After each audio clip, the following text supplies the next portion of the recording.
श्रीमद् भगवत गीता का प्रथम अध्याय अभी 2 दिन पहले समाप्त किया तो मन में एक प्रेरणा उत्पन्न हुई कि क्यों ना एक सारांश अपने शब्दों में बनाया जाए।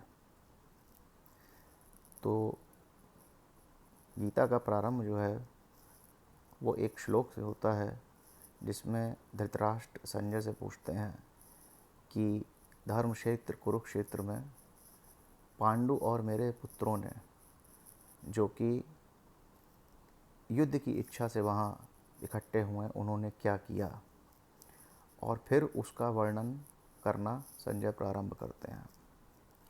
तो सबसे पहले जो दुर्योधन है उसके अंदर बहुत सी, जब वो पांडवों की सेना की व्यूह रचना देखता है तो उसके मन में एक भय पैदा होता है कि वाह क्या व्यूह रचना है, और उस भय के वशीभूत होकर वो द्रोण के पास जाता है और द्रोणाचार्य को भड़काने की कोशिश करता है और उनको ये बोलता है कि देख रहे हैं पांडवों की जो व्यूह रचना है किसने करी है, ये धृष्टद्युम्न ने करी है, और ये वही है जिसको आपके मित्र द्रुपद ने आप ही को मारने के लिए पैदा किया। और तरह तरह की बातें वो पांडवों की सेना के बारे में करता है। उसका आशय ये होता है कि वो किसी भी तरीके से द्रोण को उकसाने की कोशिश करता है कि ये एजिटेट हो जाएं और पांडवों के अगेंस्ट बिल्कुल जमकर युद्ध करें। मगर यहाँ एक प्रश्न उठता है कि वो भीष्म के पास क्यों नहीं गए। जो दुर्योधन है वो भीष्म के पास जाके उसने क्यों भड़काने की कोशिश क्यों नहीं की। तो इसका एक सहज उत्तर जो हमको ये समझ में आता है कि भीष्म जो हैं वो उनके सगे संबंधी हैं, उनके पितामह हैं, तो उनकी जो ममता है दुर्योधन के प्रति वो अपनी जगह है। दुर्योधन को पता है कि यार ये अगर पांडवों का अहित नहीं करेंगे तो ये मेरा भी अहित नहीं होने देंगे। मगर द्रोण के साथ ऐसा नहीं है। द्रोण का तो प्रिय शिष्य है अर्जुन, तो सबसे पहला जो टारगेट वो करता है वो द्रोण को करता है, उनको अलग अलग तरीके से भड़काता है। फिर उसके बाद वो अपनी सेना का भी वर्णन करता है कि मेरी सेना में ये महारथी हैं। ठीक है, वो एक तरीके से एक सेफ्टी मेजर खेलता है कि कहीं ऐसा ना हो कि द्रोण मैं इतना भड़काने की कोशिश कर रहा हूँ कि देखो पांडव इतनी बड़ी सेना लेकर आए हैं, तो द्रोण मुझसे ये कह दें कि भाई अगर इतना ही भय है तो उनसे संधि कर लो, 5 गाँव दे दो उनको, काम ख़त्म। जब अपने अपने घर जाएंगे तो फिर वो एक जो बोलता है उसका उलट भी बोलना शुरू करता है कि भाई हमारी सेना में भी देखो कितने बड़े बड़े महारथी हैं। अब इन सब बातों के बीच में पितामह जो हैं वो अपना शंख बजा देते हैं युद्ध की घोषणा करने के लिए, क्योंकि वो बेचारे सुन रहे हैं, उनको समझ में आ रहा है कि यार दुर्योधन जो है वो थोड़ा चिंताग्रस्त है पांडवों की व्यूह रचना देखकर। अब यहाँ पर एक और, तो उसको सेटिस्फाई करने के लिए वो शंख बजा देते हैं कि इसके मन में थोड़ा हर्ष उत्पन्न हो। अब यहाँ पर एक और चीज़ सोचने वाली है कि जो कौरवों की सेना थी वो 11 अक्षुणी सेना थी, पांडवों की सेना मात्र 7 अक्षुणी सेना थी, मगर उसके बाद भी दुर्योधन के ही मन में भय उत्पन्न हो रहा है। अर्जुन के मन में भय उत्पन्न नहीं हुआ, क्योंकि इससे हमें ये समझ में आता है कि जहाँ पे धर्म है और जहाँ पे भगवान है वहाँ पर भय का कोई स्थान नहीं है। तो अगर हम जीवन में धर्म का पालन करेंगे तो हमारे मन में कभी भय नहीं होता है।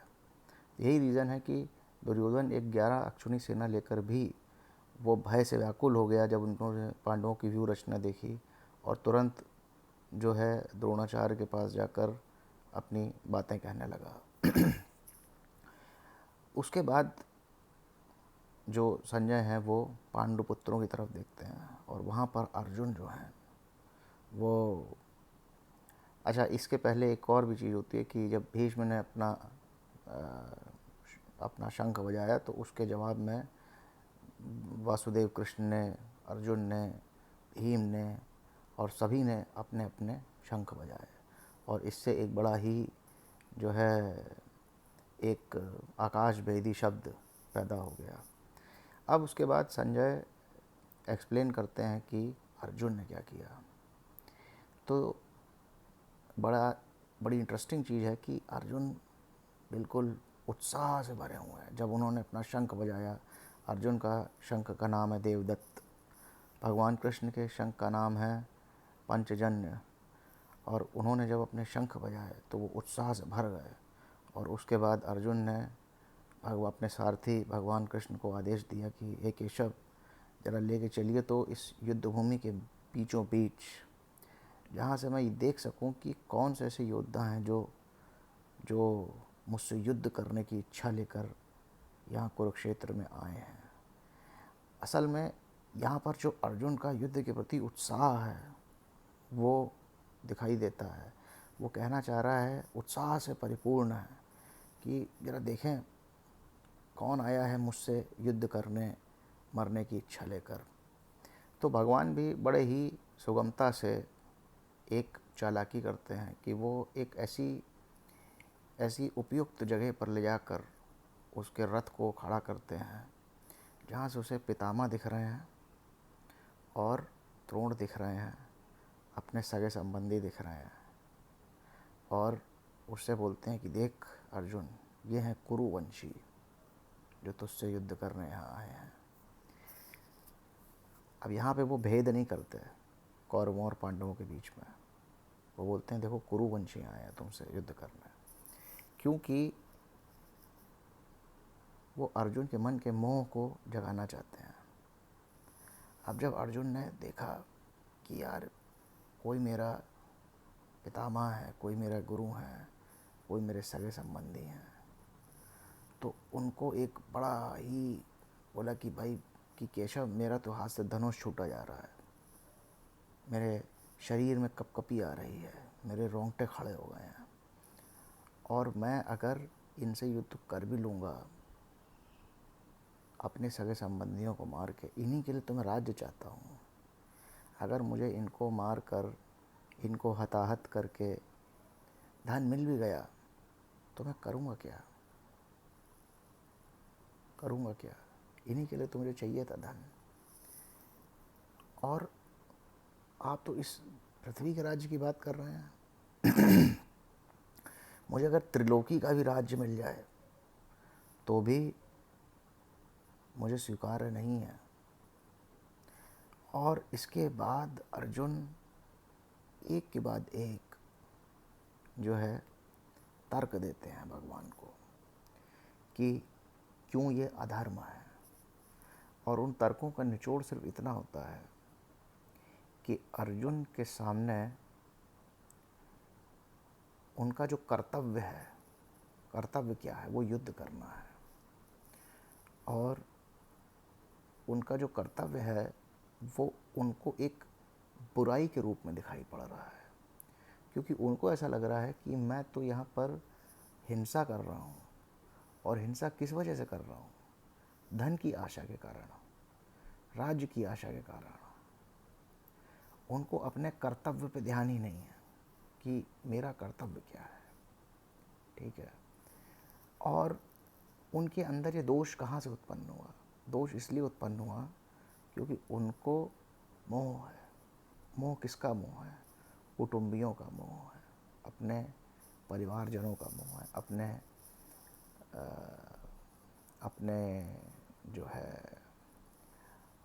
सगे संबंधियों का मोह है। और इस मोह के कारण, इस मोह के वशीभूत होकर उनको ये समझ ही नहीं आ रहा है कि जिसको मैं बुराई समझ रहा हूँ वो तो मेरा कर्तव्य है, और जिसको मैं अच्छाई समझ रहा हूँ, युद्ध से विमुख हो जाऊँ, मेरे किसी ने प्राण भी हर लिए तो क्या फ़र्क पड़ता है, कम से कम अपने कुल का नाश तो नहीं करूँगा।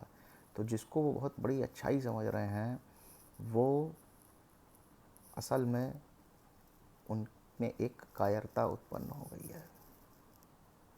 और भगवान सुनते हैं, पूरी बातें सुनने देते हैं, बोलने देते हैं अर्जुन को, कुछ भी नहीं बोलते हैं।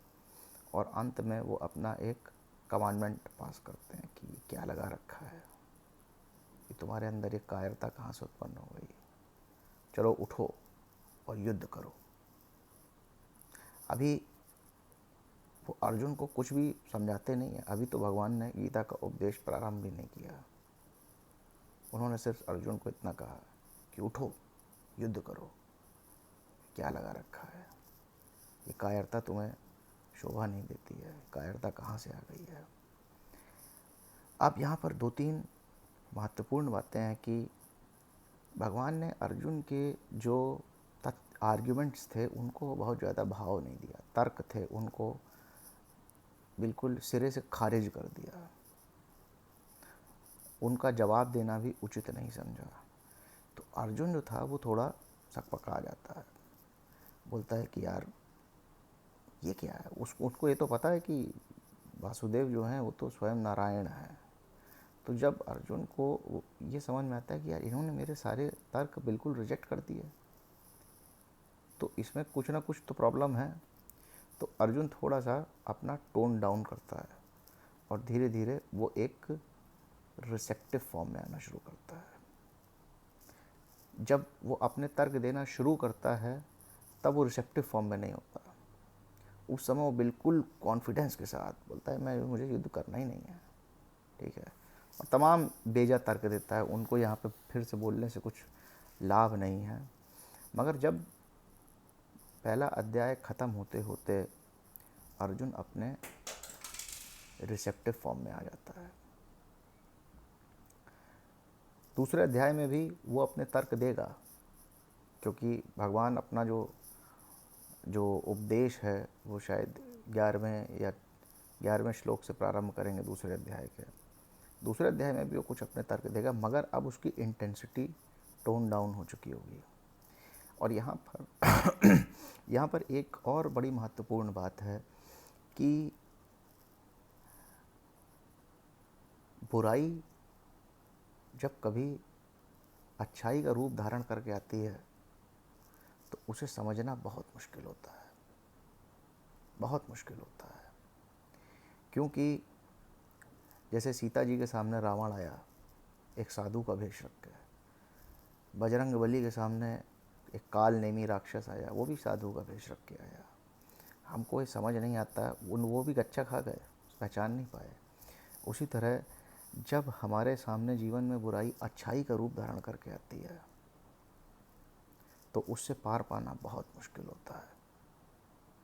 यहाँ पर भी जो बुराई है, कायरता, मोह, वो अर्जुन के सामने अच्छाई का रूप धर के आई है कि मैं कुटुंबियों को मारूंगा नहीं, कुल का नाश नहीं करूंगा, मैं क्या करने जा रहा हूँ, राज्य के लोभ के कारण हिंसा करने जा रहा हूँ, मुझे मेरे मन में शोक उत्पन्न हो जाएगा, ठीक है।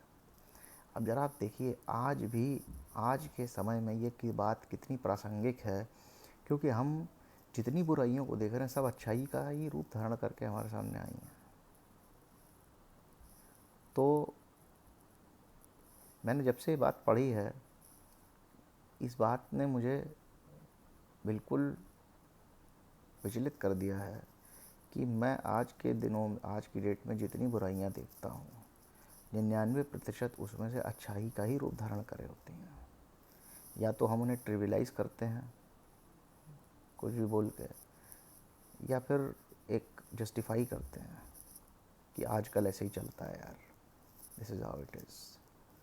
तो यहाँ पे मैं गीता के प्रथम अध्याय का सारांश जो मैंने अपने शब्दों में देने का प्रयत्न किया उसको समाप्त करता हूँ। धन्यवाद बहुत बहुत।